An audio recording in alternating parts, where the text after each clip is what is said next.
In 2014, the world came to know the Islamic State of Iraq and Syria, ISIS, as it exploded onto the global scene with bloody conquests in Iraq and the Middle East. ISIS became legendary for its barbarism. It beheaded prisoners, forced captives into slavery, and destroyed anything that conflicted with their extremist ideology. In August 2014, the small Yazidi ethnic group would face the full force of this brutality.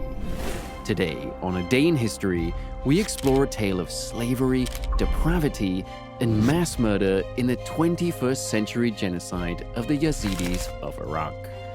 If the topic of this video is interesting to you, consider subscribing and checking out the other videos on this channel, and leave a like to show your appreciation. Not many people have heard of the Yazidis. After all, even the highest estimates place their global population at no more than 1.5 million, or as low as 700,000.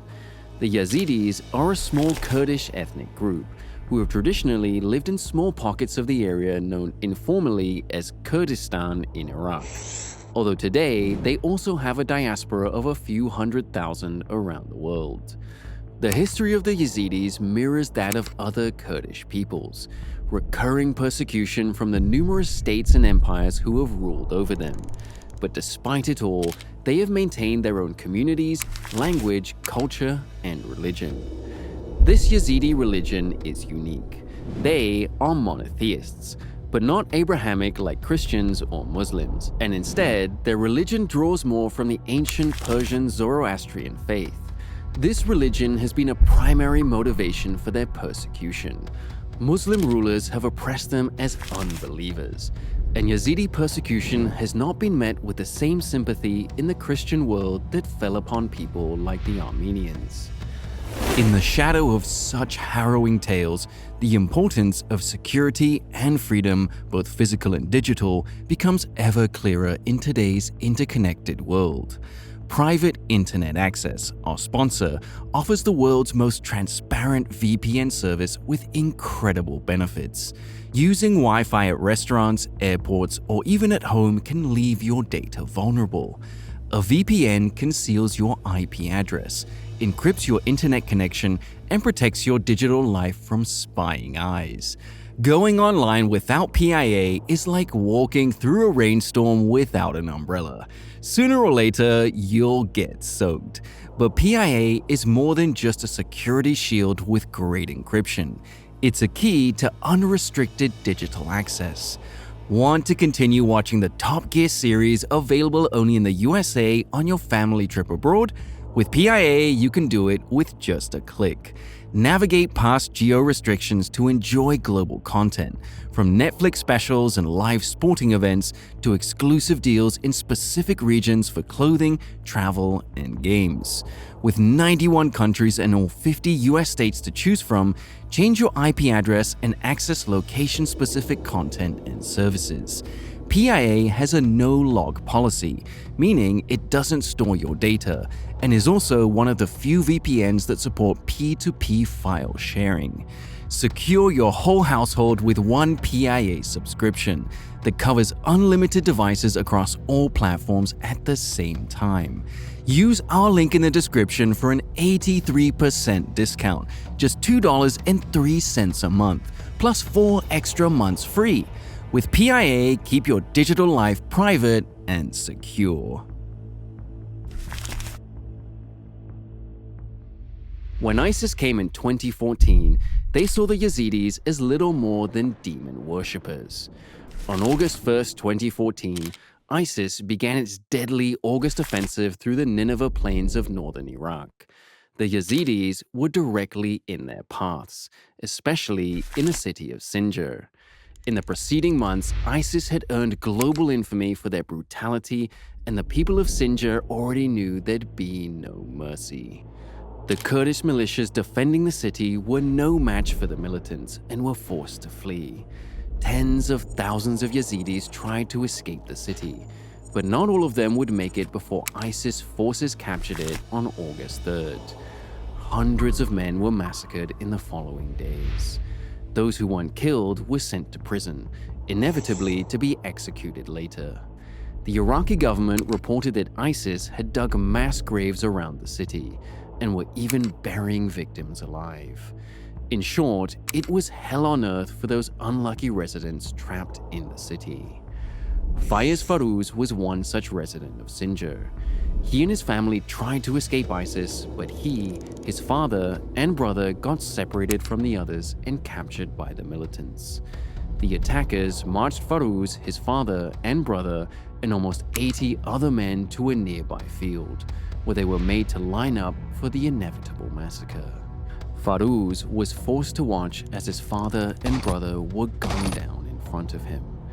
In a desperate bid for survival, Farouz dropped to the ground as the shooting continued, pretending that he'd been shot. The man next to him fell on top of him, and his lifeless body shielded Farouz from the gunfire and attention of the murderers. Farouz lay in the pile of corpses for over an hour until the ISIS militants left. There was nothing he could do but run for the mountains. Miraculously, he managed to escape, but he later learned he was the only one. After getting separated, the rest of his family had been taken by ISIS, never to be seen again. ISIS forces prowled the outlying villages around Sinjar, hunting down Yazidis who remained, executing the men while taking the women and children as captives. The village of Hardan, for example, was all but wiped out when ISIS arrived. 60 men were executed while their wives and daughters were taken away to an ISIS prison to be sold on as slaves and war brides. A UN report identified a tragically vague list of villages and casualty numbers in the vicinity of Sinjar. Between August 3rd and 6th alone, 100 Yazidis were killed in the village of Khanasor, 50 in Tola village, dozens on the road near Al-Shimal village, and as many as 300 in other villages around Hardan. The report also identified an estimated 200 refugees killed by ISIS mortar fire as they fled along roads out of the region. Most of these reports were gathered from the eyewitness accounts of survivors, or pieced together when the mass graves were discovered months later. One of the single worst massacres occurred at Kocho village on August 15th.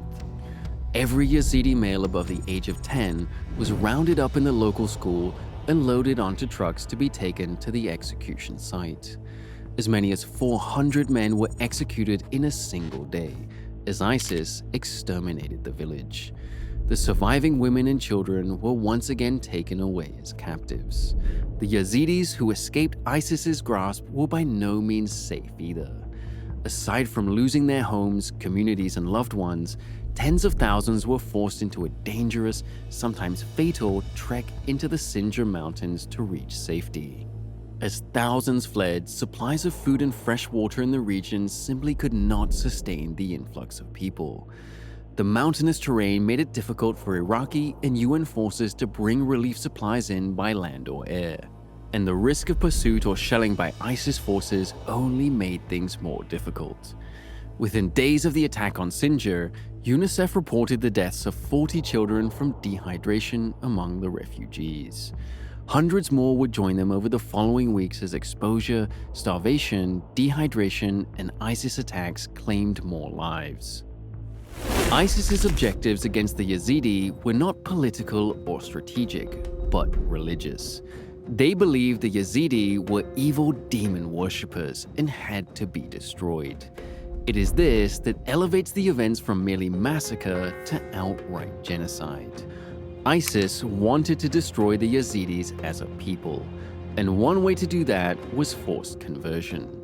Many captured Yazidis were given a simple choice: convert or die. ISIS proudly pumped out propaganda videos of Yazidis worshipping in mosques after promising to kill them if they did anything less. They also proudly posted videos online of what happened to Yazidis who refused. Many Yazidis stood by their beliefs in a hopeless attempt to preserve their people. ISIS targeted Yazidi shrines and holy sites, along with anyone who defended them, hoping to break their spirit. In late August, 14 elderly Yazidi men were executed for trying to stop ISIS militants destroying the Sheikh Mand shrine. Their resistance was in vain, and the militants blew it up after they were all dead. On the same day as the Kocho massacre, Yazidi captives held in Tel Afar prison were given that choice of conversion or execution. According to one survivor, 200 Yazidi men chose to remain with their own faith and were promptly killed. ISIS had the same goal of cultural genocide for the women and children. The children were taken from their parents and sent away to places like Mosul, where they would be taught the ways of Islam. UN sources found some of these stolen children in Mosul afterwards, along with mountains of evidence of physical and sexual assault. Many were traumatized after watching ISIS murder their parents before taking them. Women were given less of a choice in conversion and were essentially forced to do so. Adult women were given traditional Islamic garb to wear, while men who agreed to convert were forced to grow out their beards and adopt traditional Islamic practices. ISIS made sure they attended mosques and were, quote, properly monitored to ensure they did everything right.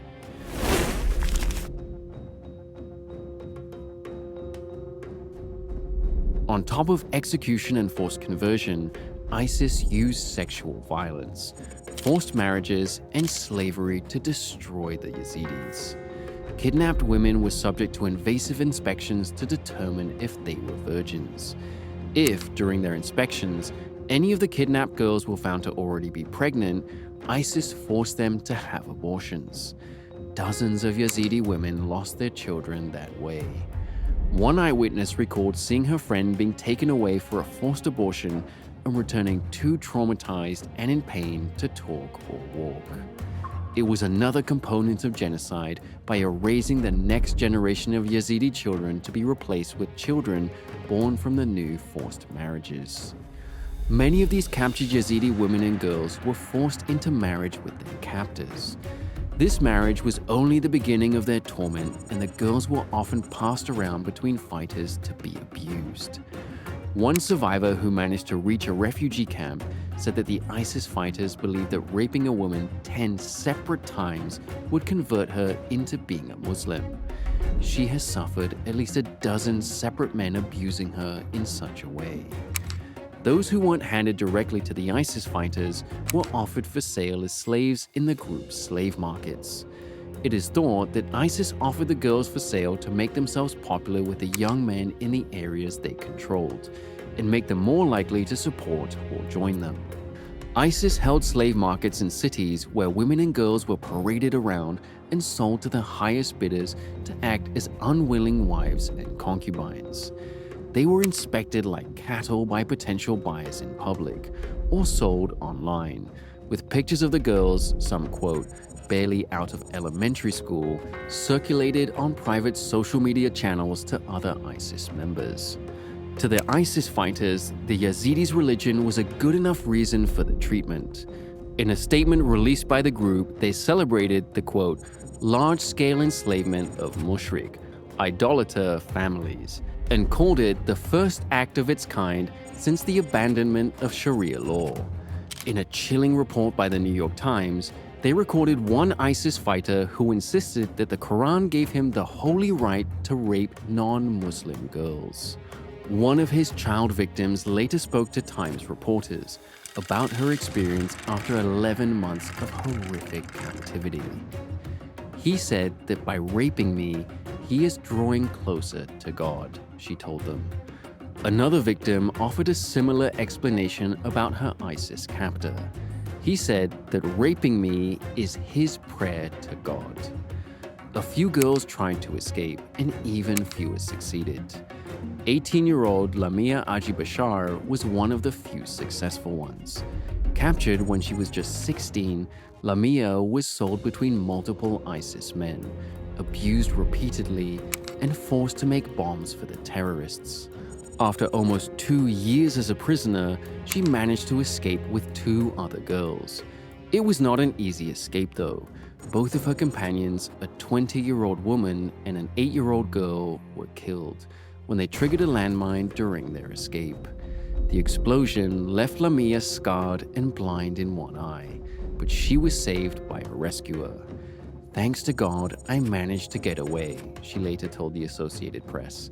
"Even if I had lost both eyes, it would have been worth it, because I have survived them."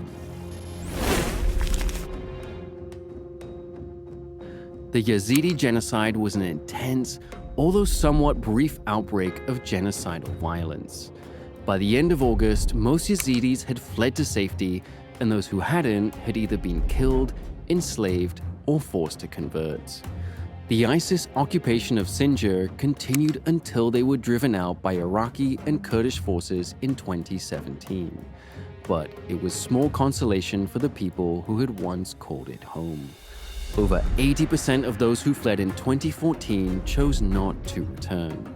One could hardly blame them. The region was decimated, their homes destroyed, active IEDs littered the roads and buildings, not to mention the mass graves, each containing dozens or hundreds of their kinsmen. The returning residents and liberating forces have been discovering there ever since. For many, the ordeal continued long after 2014. Around a third of the captured Yazidi women and girls have still not been found. Some have been lucky enough to escape or be liberated by security forces, and on rare occasions, ISIS itself released them for one reason or another. But the fate of many is unknown. What little we do know is as horrifying as one might expect.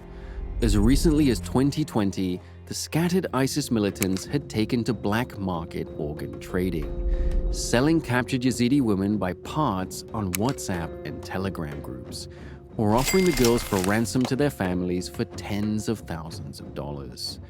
The near total destruction of ISIS in 2019 can be taken as some sort of justice.